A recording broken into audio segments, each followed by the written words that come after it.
Let's go, girls. Welcome to Talk Wealthy to Me. I'm Michelle Taylor, founder of Women in Wealth. From breaking money myths to building wealth and achieving financial freedom, we're here to empower you to create your own path. Talk Wealthy. Now, join the conversation and let's change the way women think and feel about money. Okay, ready? Today's guest is Colynn O'Brien, the founder of Illuma Law Firm. As a business attorney, Colynn helps female founders and service providers protect their brands through trademarks and contracts. She's on a mission to make legal protection not just accessible, but empowering.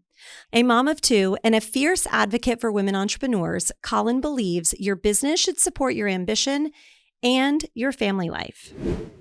Hi, everybody. Welcome back to Talk Wealthy to Me. I'm Michelle Taylor, your host, and today I am joined by Colynn, and I am so excited to have you here. Thank you for joining. Yes, I'm so excited to be here. So I'm really excited to talk to you today. I feel like it's been a long time coming. We were just mentioning before we started that we've both kind of heard of each other and missed each other in different events. So I'm really excited for you to share your amazing story with the listeners. Likewise. So tell everybody a little bit about you and what you do. Obviously, you're a business owner and a mama and a wife. And what type of law do you practice? Let's start there. Yeah, so I do trademark law and business law for mainly female-founded companies. I do help males as well. A lot of people ask me that question. So, me too. But I just have a very strong feeling towards helping female founders as well. So that's where my main market is. It's funny because I have so many times been asked that question, like, "Oh, I have someone that I think you would love to meet, but it's a guy. Do you work with guys?" Yeah. And it's like, Yeah. I love the guys. It's fine. It's just, kind of built this passion around helping women. So exactly. I get that. So what you do is really important. And I talk to my clients that I work with personally all the time on the consulting and wealth management side about how important it is to consider how you own your assets.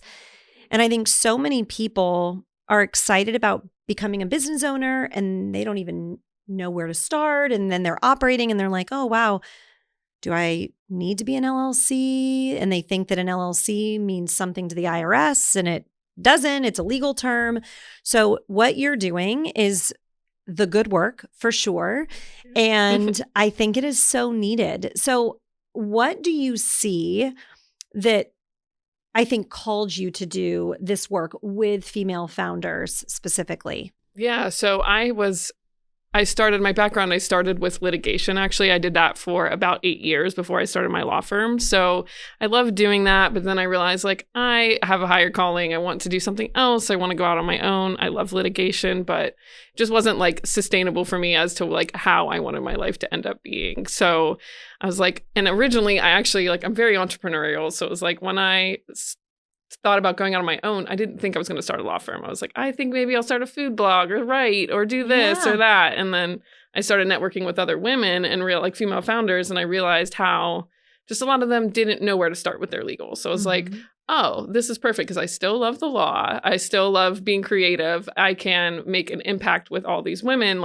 It won't just be the impact of one business. It'll be the impact of me helping women feel confident in their own businesses and knowing that they actually own their assets and their actual brand and have the right contracts and all of those things. So it's let me give them peace of mind. And then that, has that ripple effect of I'm not just having impact through a business, but it's all of these other women who are doing great things that they're going to have that ripple effect impact. So that was where it was the light bulb went off and I was okay, let's do this. So. Oh my gosh. Okay. So many things that I want to circle back to on that. One, I love that you said you were entrepreneurial, but you were in law. You didn't think that those two things could ever intersect. And I talk about that with so many young women. I'm really passionate about kind of talking through what do you consider when you're picking a career? And so many people think, oh, well, I love this industry, but I also want to own my own business, but I can't. But you really can. You can be entrepreneurial and do anything. It's just solving a problem. And so you're doing that through something that you love, which is beautiful. And I think that when people, and I think women are more likely to start a business that they don't necessarily plan on being huge. There's almost I can't tell you the amount of women that I've worked with that'll say, I started this thing because I loved it. And now, I mean, it's a thriving company and they have to go almost work backwards. And so I feel, and not to say it happens, all the time, but so often with women that they do something that becomes amazing and then they're very vulnerable because they don't have their assets protected. And one of the things, you guys, that's really important is remembering that your business is an asset, but you have to protect your business from all of your personal assets. Especially, I'll use an example, like if you have a teenage driver and they do something silly, you never want someone to sue you and be able to take everything. And I think that that's why the work that you're doing is so important. It's like, how do you insulate all of your assets from outside risk, but also from each other so that you don't find yourself in a pickle over something that could have been a very inexpensive and quick fix, if you will, by doing the boring stuff in the very beginning. Exactly. And there's people think, oh, it's just an LLC. Like I just need to get the LLC, but there's a bunch of different strategies between all of those things. So like there's the LLCs, there's your contracts, there's your trademarks, and your business insurance. So all of those things are different levels of protection and they protect different things. But when you have them all combined together, it is very, it protects you more. So you have like your business insurance that helps pay for attorney's fees if you're sued, or if you end up losing and have to pay damages. So, and then your trademark protects your brand. So you actually own your brand, and it's not just protection from infringement. It's like owning that asset, because that's another asset of your business. And that's, you see like Nike, McDonald's, Starbucks. And I know those are big examples of this, but they are, that's the most value in their brand is their brand name. So they need the trademark for that to make sure that they have that asset and that they own their brand and people can't just go imitate them. And use it. Yeah. And you don't realize it oftentimes before it's too late, where it's kind of like, which comes first, the chicken or the egg? Because you have this great idea and you may think of it as an investment to go after a trademark before you have proof of concept. But if you wait until proof of concept, maybe you're going to be at risk for not owning that trademark. So it is so important for anybody listening. If you have a great idea, start with somebody like Colynn, just having a conversation. There are ways to do searches to see if there's something out there that needs to be protected by intellectual property, but also just having a business that you're passionate about and you don't know where it's going to go. Set up the LLC, get everything intact. Something that I tell people all the time, you need an operating agreement. Yes, that was one thing I was going to get to too. The operating agreement, so important. I talk to so many women that have thriving, amazing businesses, and they think that because they're a solopreneur that they don't need an operating agreement. Well, God forbid anybody listening was ever sued. One of the first things that a good attorney is going to do is try and get the LLC disregarded. And one of the easiest ways to do that is to say, listen, you don't even have an operating agreement. You are not operating like a business. And then you're in a world of trouble. So there are so many things to consider. And obviously we can do a lot of episodes on this. But I think it's really important to just understand how important it is to protect your intellectual property, to protect all of the wealth that you're building before you think you need to protect it. Be proactive, just like with tax strategy and wealth building. Start before you think you may need to. So with that being said, tell us a little bit about how your journey to entrepreneurship happened. Did you always think, oh, I could do this? Or was this something that you kind of fell into?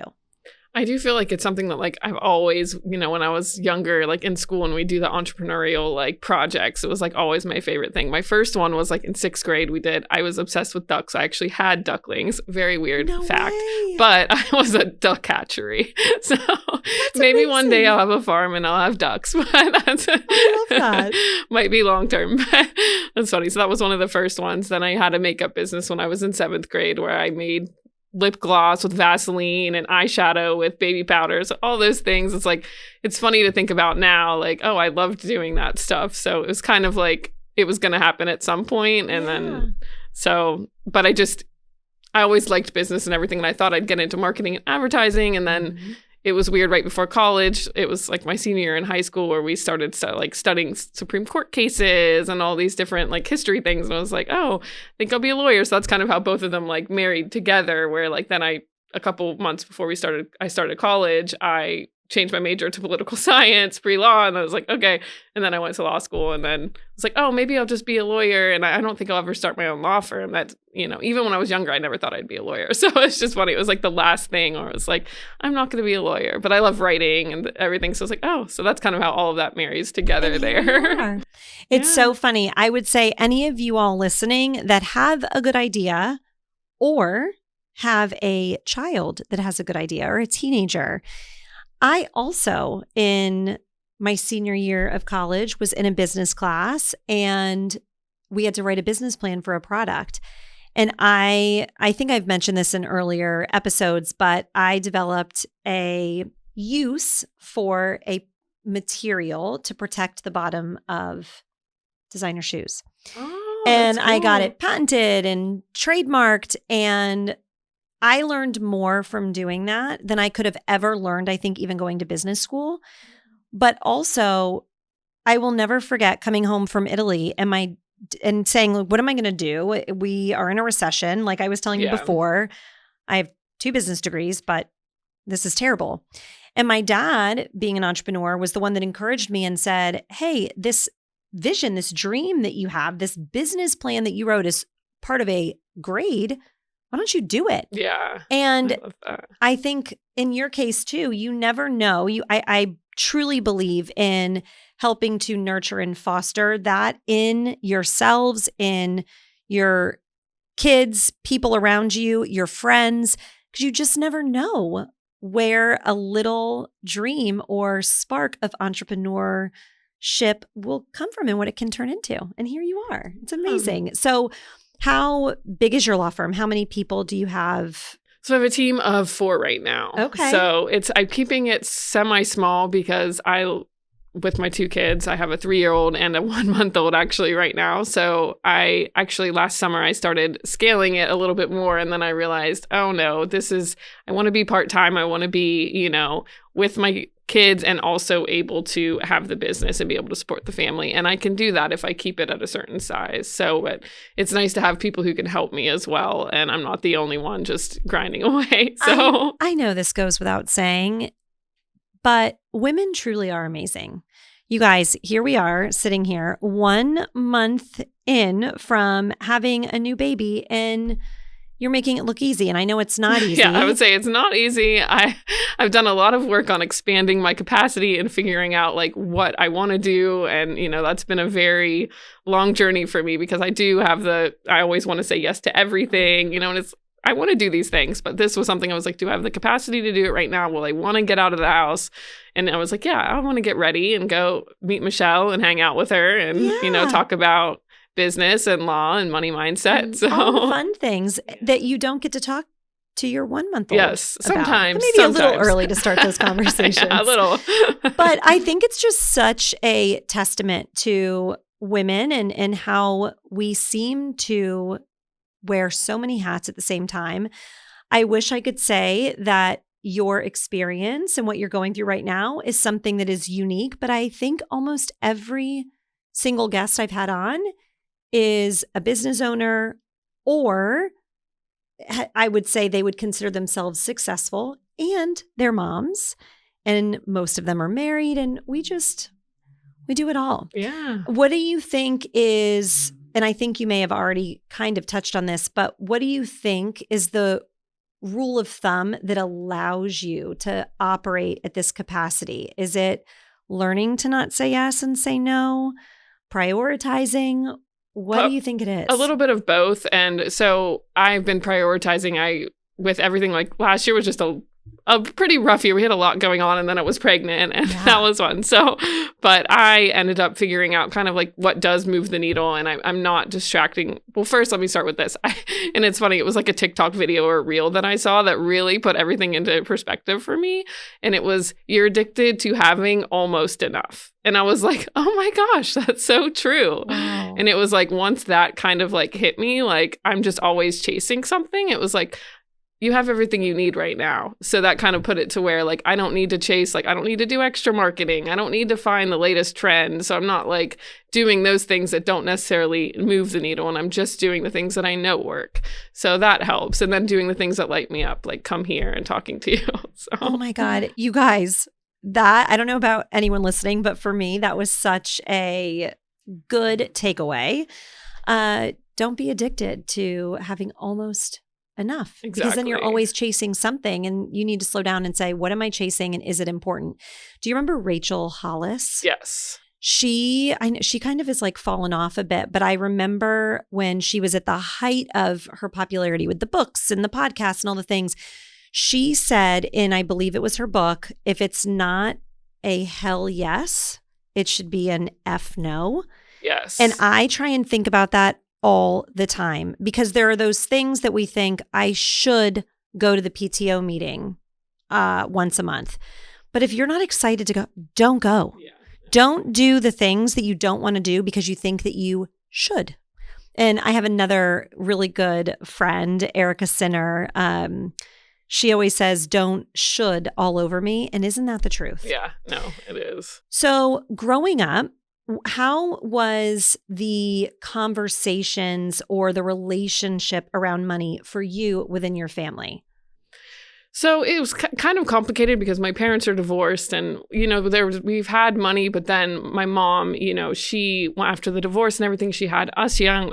I'm a twin, so I'm a twin brother. So she had us young, and then she had 4 more kids. So then she just wasn't really able to necessarily support herself when she was out. So like, that's kind of what I feel like drives me, is like the passion to make sure that like no woman is not able to support herself. So it's kind of like, I want to make sure that everyone's empowered to be able to do what they want to do and be able to, you know, support their family. If they want to stay home, they can, if they're able to. But I think a lot of it also that people don't think about is, God forbid something happens, you know, you're kind of just stuck there without an option. So it's just kind of helping other women get to that point where they have options, to where they're like, okay, I can support myself. If something happened, I have that backup where, you know, I can take care of myself and my family. It's so true. And I think it goes without saying that it needs to be repeated all the time.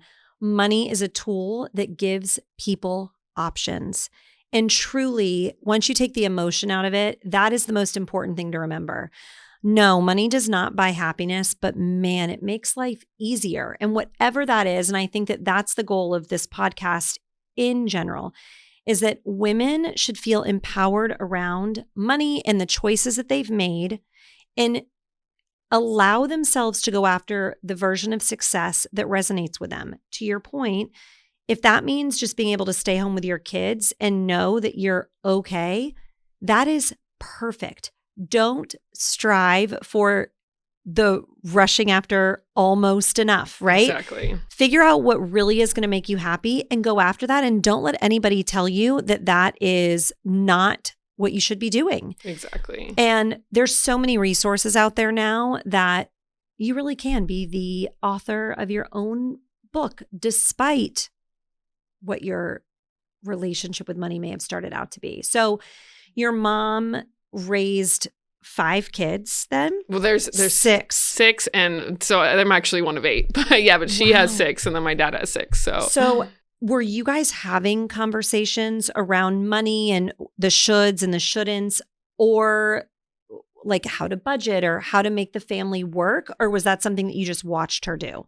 It was just something that, you know, with my family, it was more just watching. My dad would help a little bit, but it's just been a lot like more of just like, there were so many of us that they're just not trying having to, many conversations. They're just very busy. So do you feel that growing up the way that you did, was money something that you felt came with a scarcity mindset? A little bit, yeah. So it's always been like a little bit of a fear thing, because there was just always, something happening. There's a lot of people in that family. Yeah. So makes it hard. I think even with people that may have, felt that there was more there, with 7 mouths to feed, that's a big responsibility. Exactly. So it's just always like, just kind of, I feel like it's the addicted to like having almost enough thing too, where it's just like a very big thing in my family, where everyone just, we're at a place where we're good, but it's like kind of like that fear mentality. So it's like, now that I've gotten out of that, it's very nice, because it's like, oh, it's like that absence, not an absence of fear, but I know I can deal with it, and it's not, just like, I feel like society kind of does that too, because a lot of things are harder to sell if you're not making people afraid that they're not enough or don't have enough, so. Oh my gosh, that's so true. And it's just such a sales tactic, and it doesn't necessarily have to be a bad one. Yeah. But I think that it's easy for somebody to say, even quite frankly, with what you and I both do. Yeah. Getting somebody to understand the importance of the work is sometimes negated by, or I shouldn't have said negated. It's sometimes driven by the fear of the what happens if I don't?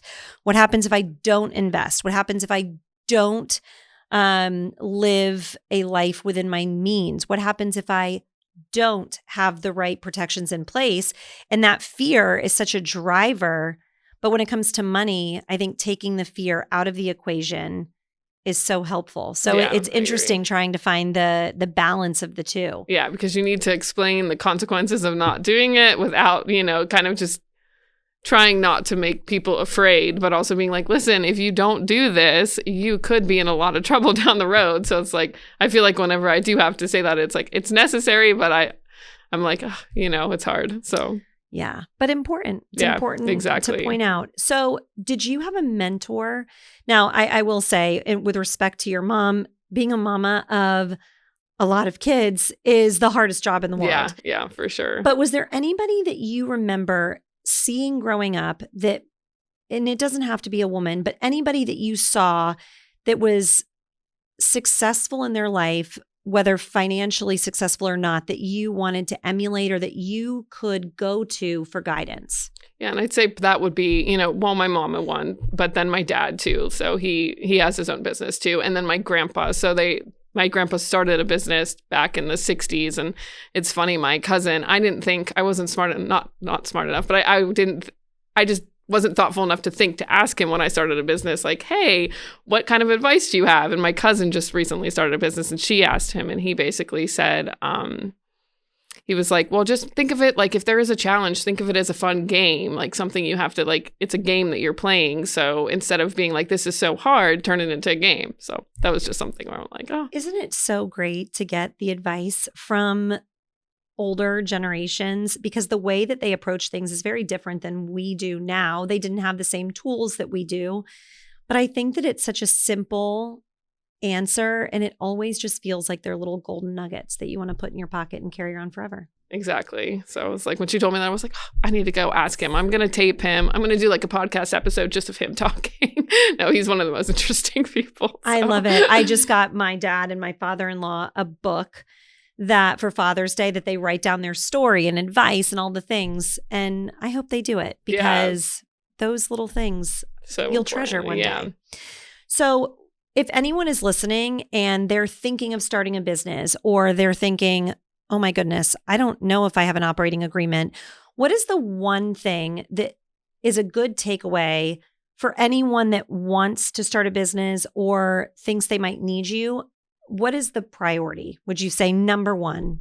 So it's a lawyer answer, but it does depend. But generally, I'd say, contracts are probably the most important. But then again, like the LLC, so you're protecting your business. But depending on what type of business you have, you might not have a high risk of certain things. Like I would do it as soon as possible. But generally, if you're working with clients, depending on what type of business, again, like if you're a service-based business, I'd definitely say like most of the time your contract's going to be the most important. And then if you have a brand like where you're going to be super out there, like you actually like think like Roxy or something like that. Like you have a clothing brand where your logo is going to be super important or your name super important on everything. I would definitely run the trademark search first. And then if you can do the application, do that, right away too. So, but it's going to kind of depend on your type of business. And then another thing is business insurance, because a lot of people think that that's cost prohibitive, but it's really not. So, and it's something that saves you so much money in the end if you do, God forbid, get sued. And it can be such a heartbreak to have such an emotional attachment to a name. Yeah. And then go to trademark it and it's not available. Yeah. And then you're like, well, great. Now I have clients and a reputation. And what do I do here? Yeah. And then with the trademarks too, I would say at least run the basic search on the USPTO site, the US Patent and Trademark Office, and then run Google, social media, which a lot of people do, but a lot of people don't understand like, oh, the name's taken. But if it's in a different industry, it might not be. And that's where sometimes having a lawyer come in can help you. Like our searches, we do the comprehensive search of all the databases and everything. And then we comb through it, find, any potential marks that could be confused with yours. And then we give like an analysis of like, hey, your application could go through. These are the arguments we make, all that stuff. So, but at least running just the basic search at first if you're not able to start with a trademark. And I think that there is such a DIY component of everything nowadays, which is both good and bad, because we are empowered to do things on our own, which is fantastic. However, when it comes to something like this, especially like intellectual property, it is such a confusing and convoluted universe, you guys. I mean, when I was going through my first journey with all of this, with Selections, the shoe product, I remember talking about getting it patented internationally, and you have to get it at patent in each country. And it's very expensive. Yeah. And it's like, does it even make sense? And you're a baby business, and then it's all of this capital going towards something. So I would strongly suggest, if you have a business that you are just starting or want to start, partner with an attorney that they will be able to ask the questions of you to make you think bigger and save yourself some money. Don't just go applying for trademarks and patents willy-nilly, because it might not make sense. Exactly. What do you think is the best lesson you ever learned about money and how it works in the grand scheme of things? That one's a tough one. I think just it being a tool, honestly, it's just like you said earlier, like it gives you options, and it's something like, it's not something to feel guilty about. It's not something to feel ashamed of if you make a mistake. It's something that, it's going to help you. It's going to allow you to do the things that you want to do, whether that's take care of your family, travel the world, all of the above, if you're me. So that's, I think, where, and then also just keeping track of it, which even now I'll admit I have two kids, 3 and under. So it's like, it's hard for me to take the time to do that. So sitting down with your money and actually making sure like you know where it's coming from, where you're spending it and all those things, and not in the strictest way either. You don't have to be prohibitive, but give also yourself just knowing. Permission. Exactly. People get so scared to actually look under the hood, look at your accounts. But the people that do the best with money, regardless of what the amount is, are the people that are looking at it and aware. And there's that old saying, pay attention to the pennies and the dollars take care of themselves. It's so true. Understand, don't be prohibitive. You work really hard, regardless of what industry you're in, stage of life, anything. You work hard. And that's why I hate that whole, don't skip Starbucks or don't get your nails done. If that makes you happy and you work hard, go do all of the things. Yeah. But just make sure you're being true to the goals that you have, both now and in the future, and give your dollars a job. Pay attention to them, and the rest takes care of itself. Yeah, exactly. So when you started your business, did you go this road alone, or did you have somebody to say, okay, these are the things you need to consider? This is obviously, you had the law side of things taken care of, but just building out your own board of directors, which we talk about a lot as well. like the relationships that you need and, negotiating leases, all of those things. Did you have someone or did you figure it out as you went? A lot of it I figured out, but I had some business coaches as well who helped me. So that was one of the investments, like initial investments I knew I needed to make, just to have someone like a sounding board to talk on. Because for me, otherwise I'll just get in a circle in my head and be like a circle of planning where then I just don't do anything, So it's like, okay, I need to invest in having someone there. And then I had some peers who were accountability buddies as well. So that is always helpful. Surround yourself with people that are doing what you want to do or have done something else really well. There's no reason to put the pressure on yourself to figure it out all on your own. Exactly. It's one of the good things about having all of the access to information that we do. So what's next for your practice? So right now, because I have the newborn, it's just kind of keeping it at the same pace that it's at and just enjoying it, actually. So that's kind of nice. It's like, okay, just keep growing it a teeny bit, but just keeping it where it's at and enjoying my babies. And also, I'm thinking about writing too at some point. So that's something where I'm like, I might do some writing on top of it. And so we'll see. And now, you being a business owner, we talked before the show, your husband is not a business owner. Correct. How does the relationship handle money conversations? Do you guys tackle it together? Do one of you handle it instead of the other? How does that work? We kind of tackle it together. So it's been interesting since I started the business, because it's like I started the business and then I had my son like about a year later. So then, and that was our first baby. So it was, we weren't really sure how, we were just kind of winging it. And it was like, then all of a sudden, a year or two goes by and we're not really talking about money. And we're like, oh, we need to start talking about money more. So it's kind of like just sitting there talking about it. We're still, again, that's something where we don't make enough time for it. We're still working on that. But that's something where, we do both handle our own finances and then together we handle them together. So, but it's been interesting as far as like, even if you don't need to talk about it at a certain point, you don't think you need to, you need to set that time, because once you start getting busier and have more obligations that come in, then all of a sudden you're like, wait, we haven't talked about money in 2 years. And like, we're just going and like, this is not, so. Number 11 on the top 10 list of things to do, right? Exactly. Yeah. So where it should be like number 1. Oh, for sure. But, we got to give ourselves grace. Life happens, especially with a new baby. And 2, 3 and under. That's you're in the trenches right now, my friend. What do you want to make sure you're instilling in your kids when it comes to money? How do you feel that we can best set up these young people that are watching what we're doing? Yeah, it's so interesting, because I don't want to instill like a scarcity. So it's like, sometimes I'm like, my son will be like, oh, I'm like, we're going to run out of that Play-Doh. He's like, well, just go buy some more. And I'm like, yeah, but I don't want to say like, oh, it's expensive, or, so it's a weird balance of just being like, I want you to be confident in money. I want you to know that, it is a tool and it's not something you need to be worried about. But, I want them to be like empowered with their money basically, and know like it's not something it can be scarce, but it's not, it's something that, again, is, you can get it, like, I know it's just a complicated thing, because it's like. I think one way to tackle that, and it's really interesting that you brought that up, because there are a lot of schools of thought now about, don't just say to your kids, hey, do a chore and I'm going to give you money.